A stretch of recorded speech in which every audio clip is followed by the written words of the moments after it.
All righty, a little after 6 p.m. So welcome everyone. Eric, how many people do we have on so far? Let's see here. We have 21 viewers as of this moment. All right, so we'll just give it a minute here, and then we got 55 cars, which we're all excited about.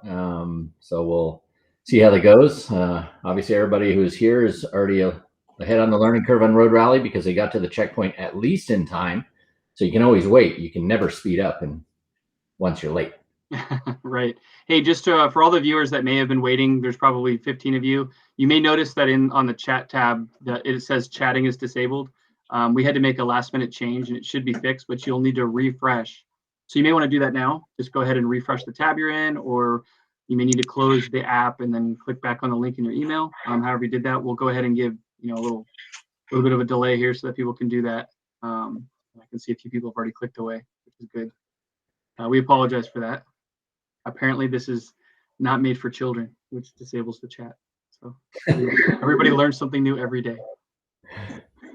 Well, hopefully it doesn't shut my audio off then. Right. Well, now you can bleep and do all that bleeping and get you in trouble. 18 minutes. All righty, how are we looking for attendees? We're down to 14, so we may want to give it a few more seconds. What, you lost people? Well, I'm talking. I'm not shocked. And we're up to 17. Well, Peter was talking too. So basically, between you and Peter talking, you lost a bunch of people. Really annoying. Good job, guys. Well, bring back Tux. Tux might fix it.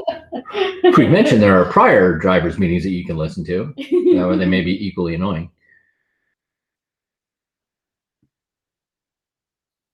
So it's kind of bouncing around between 14, no, down to 13 concurrent viewers now. Oh man, people are giving up. We're losing them, Peter. We're losing them today. Why aren't you starting? Go. Yeah, what? Yeah. Keep going. Why don't we mention that if we go ahead and start at this point, you can always rewind and catch back up. So, or you can fast forward once the video is there. Or if you don't want to watch this at all, or you have something better come up, always remember that the link is still valid after the drivers meeting ends, and feel free to jump back in and take a peek. Right. Or if it's raining here and you can't sleep, just fire it up. Exactly. It's all yours, Peter. All righty. Welcome to San Diego SCCA Road Rally Drivers meeting for our Gamblers, Dead Dollys, and Barbecue tomorrow. So I know everybody's got the instructions. So we're going to have a fun South County course leaving Chula Vista, going out past the casino, and ending up at Grand Old Barbecue in Flynn Springs. So for some delicious, tasty food. Got with me here, I'll be doing the first part of the presentation. My name is Peter. I'm actually the course designer for this one. So if there are complaints, I'm listening. And Tracy Kretsch will cover the last half of it, particular to the RICTA app that we will be using for this. So we know we didn't do a novice meeting. We put out an announcement to go through the replay, but we'll go over that to an extent tonight and can answer any questions. So with that, Tracy, if you want to go to the next page. So just a couple of things, road rally safety for those of you that are new. And just a reminder, we do need a driver and navigator. I think we've gotten through most of that and gotten everyone situated and squared away. This is kept to road legal speed, so you should not need to exceed speed limits to achieve the checkpoint times on the course. Obviously, if you've got some traffic and things, there are time allowances in the app, so that is really the way to deal with that.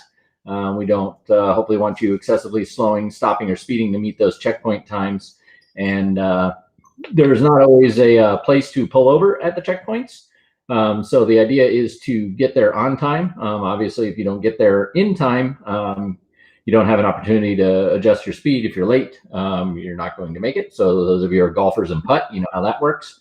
And you can't take a negative time allowance. So we'll cover that a little later. As far as COVID goes, you've got a link there.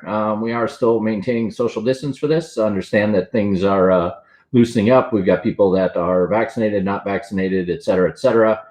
We just want to make sure it is a safe event for all and that everyone is comfortable here. So just, respect your fellow participants and use some common sense, and we should all be fine. Next page. So a couple of things. You should have received last night the route instructions. Those were emailed to everyone. We will not have copies of those at the day of event tomorrow morning, so we need you to print those and bring them with you.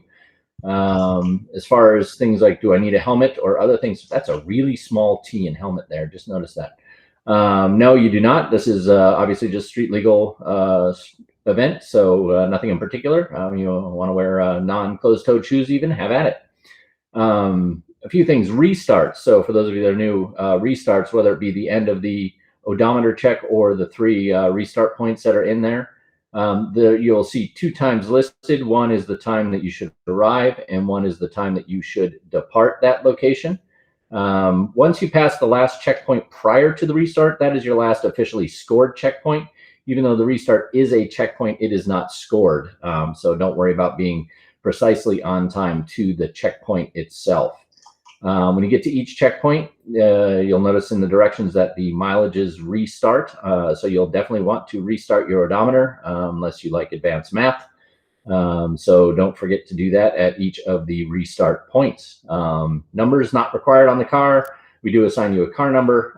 That's really just to help us get everyone out on course. So at the start, we will be sending out everyone on the minute. So the what we call the car 0 time that you see for the start of the event is 9 a.m. tomorrow. No one got car 0. So we numbered cars from 1 on. So if you are number 1, you will leave at 9:01. If you're number 30, you'll be leaving at 9:30, so on and so forth. And then relative to check-in, since we've done everything in advance, you've done your speed waivers, you've registered into the app. There's really no events at the start tomorrow, no check-in, no registration, no tables. So we'll have a flag out there so you'll know where to start. And obviously you see it in the first instruction.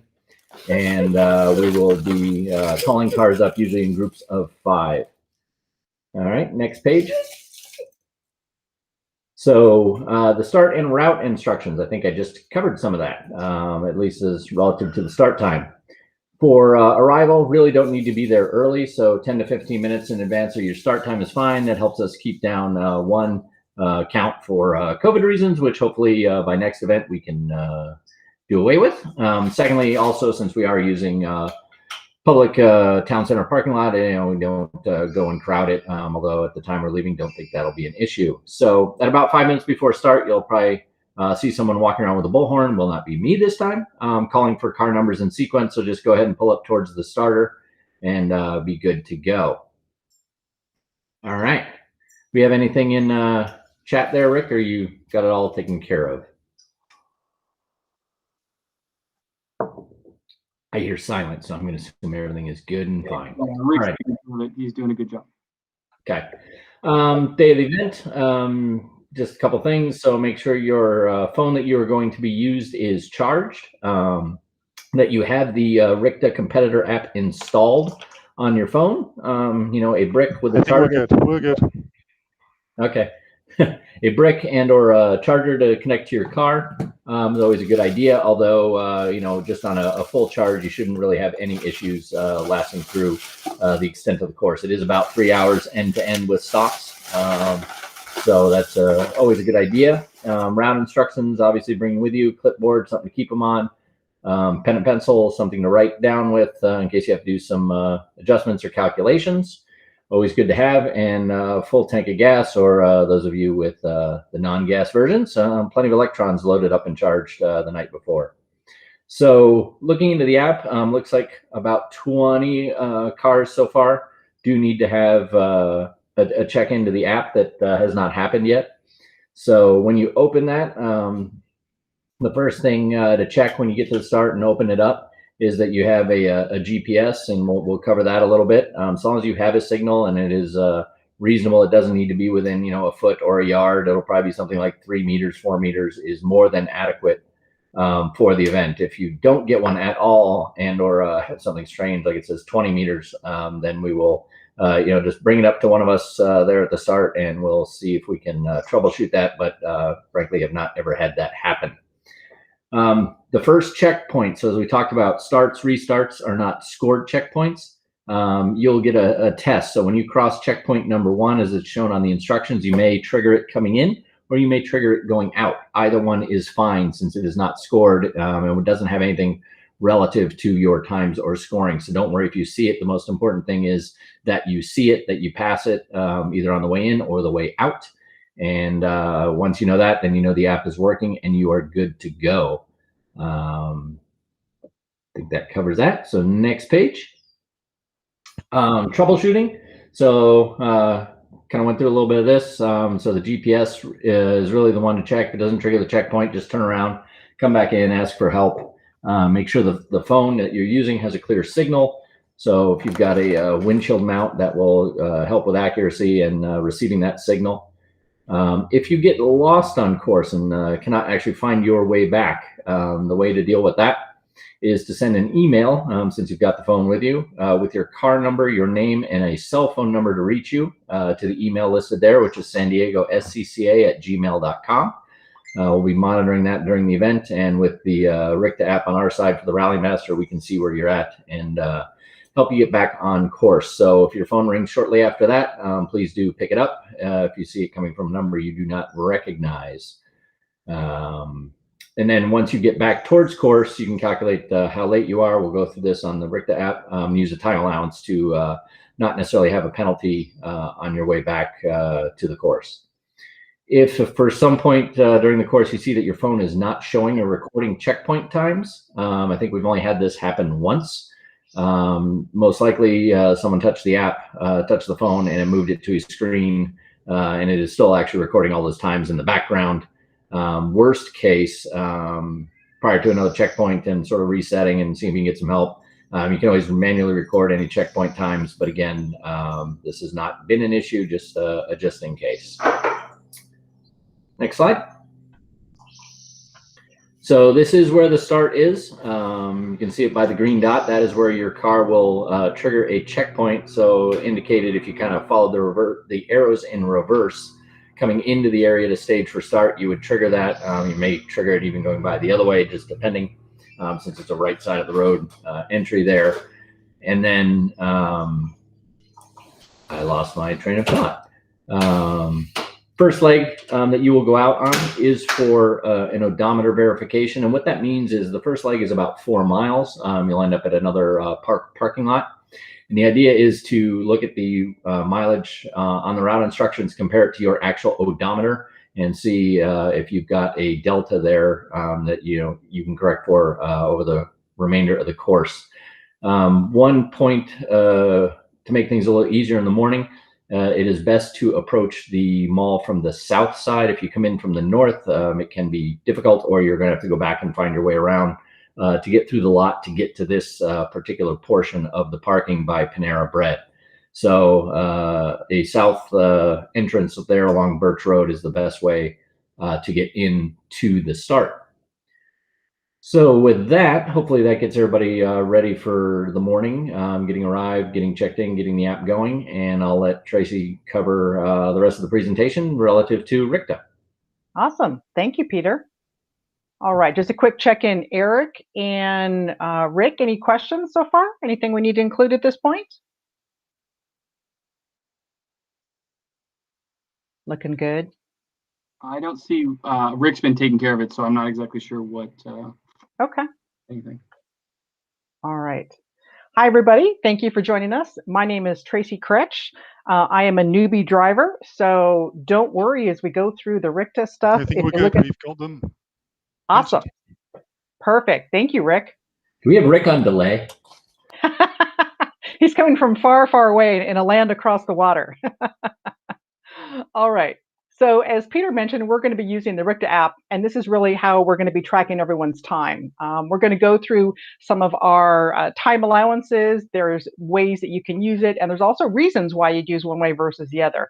So we'll get into that a little bit more. Don't worry if this is your first time using the RICTA app and you get on site tomorrow and you're confused and it's not really making sense. Don't worry, don't panic.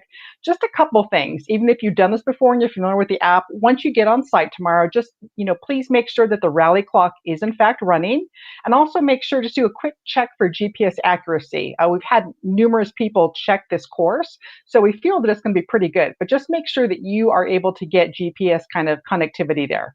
You should just get kind of a few meters. that's good, that's sufficient. If it's completely dead or you're seeing 0, again, check with one of the people that's walking around with a vest. Will help you out with that.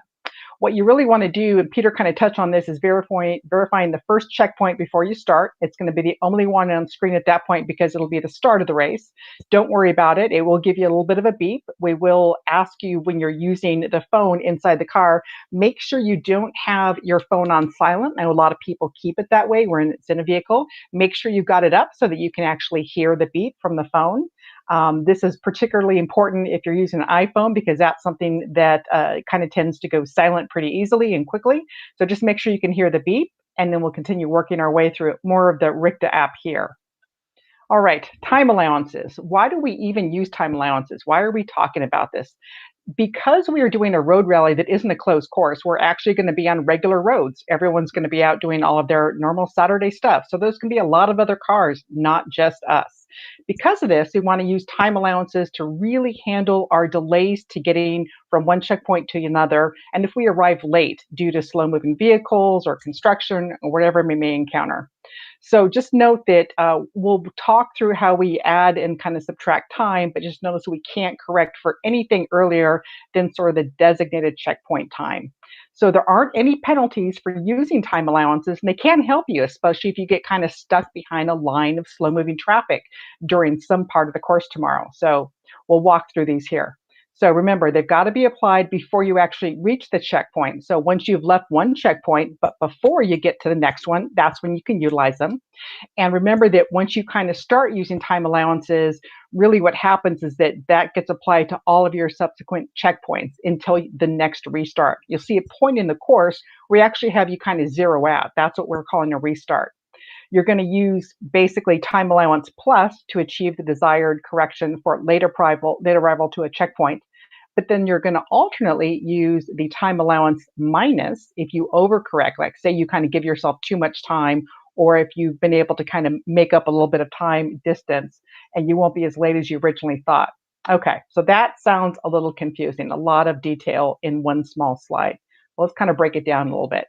So when we're talking about the time allowance increments, what we're looking at is the very first time you utilize a time allowance, it's going to be 10 seconds gets added. The second time you do it, it's going to be a 20-second addition. The third time, you guys can see where I'm going here with this, goes up to 30 seconds. The fourth one, basically 90 seconds added, which brings you to about a 2-minute and 30-second correction. So once you get after the fourth allowance, it really is going to be kind of 1-minute increments, and it's going to go up to a maximum of about 1930. And that's just something that we've set, to utilize with the courses that we're using here. And of course, once you get to that next course reset, the time allowances are going to zero out and they're going to start all over again. So if you kind of overcompensated or undercompensated and you're worried about that, don't worry. Once we get to a kind of a reset, you'll be able to kind of start fresh again. Just remember that when you use the time allowances, they can't be changed, and they do work the same in reverse when you're trying to take away time. So when you're using time allowances, when you're looking to add time, what's kind of the use case for that? That's when you're going to be late to a checkpoint. So before you get to that one checkpoint, you can press the TA plus button, and this is going to accumulate the approximate amount of time that you will be late. So this is telling us, hey, we need to add really about 10 seconds here. So look at the time allowance on that little screen there. You see kind of a little bit of a screen grab to view the amount of time that's been added. So our first time allowance is going to give us 10 seconds. So if your target time to get to the next checkpoint is 12:35, but due to traffic and everything that's going on, you're actually going to end up being about 8 seconds late. So remember, before you get to that checkpoint, hit the TA plus on the app just one time, and that's going to give you that 10-second addition. So now your new target time to arrive at that checkpoint is going to be 12:35, in 10 seconds. Perfect. Okay. So now you can kind of, guesstimate with your speed and monitor that with your Navigator and make sure, how you're going to be able to kind of fix your time a bit there. Now, if you're going to need more than that, just that 1 10-second increment, remember you can press it again, and this is going to continue kind of going through the schedule that we just reviewed. This is going to be able to give you a little bit more time, and you may need to hit it more than once based on traffic patterns or what else is going on. Now, when would you use the TA minus? And you'll see up there on the top right, you have the two different options. Okay. So let's say that you're going to arrive sooner. Let's say all of a sudden, there was a lot of traffic and everything's cleared up and the road is wide open. So Okay, great. This is awesome. What's happening though? You are going to actually get there sooner than you should be, than your scheduled time. So what you're going to do is you're going to adjust this time allowance back down with a TA minus. Just remember that you can't correct for an earlier arrival than the designated checkpoint time on the route instructions. But let's say, for example, that the last checkpoint you took a 10-second time allowance addition, but now you think you're going to be able to, make up time and you're going to be exactly where you need to be. So what you can do is hit the TA minus just one time. That's going to remove 10 seconds. Remember, when you hit it the first time with the TA plus, it adds 10 seconds. So we're just kind of going backwards with that. And this will bring your time allowance back to, triple lot. So now you're going to get at the checkpoint at the regular designated time that the route instructions were telling you. So everything is good now. You thought you were going to need more time. Turns out everything, the road gods were smiling on you. Everything is going well. So again, when we were talking about the schedule earlier, the maximum amount of time that you can go up to is, 19 minutes and 30 seconds. So that's kind of what our threshold is. But hopefully we don't think you'll need that much time. All right. So we'll send all of you out this information. If you have any questions, feel free to ask anyone tomorrow. Appreciate you guys coming out and spending Saturday with us. We're really looking forward to actually meeting some folks. It's going to be really exciting. We hope you have a great time out there. Just remember that we're on regular street roads, so please remember to keep the speeds reasonable and safe. We really want to focus on the safety and make sure that everyone else also has a great Saturday. This is a rally and a competition, but this particular race, not exactly a race. So if you have a chance, practice using the time allowances. It's really neat, and it has a great impact on your score, which is going to be fun.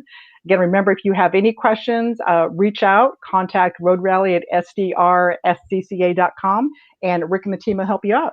All right.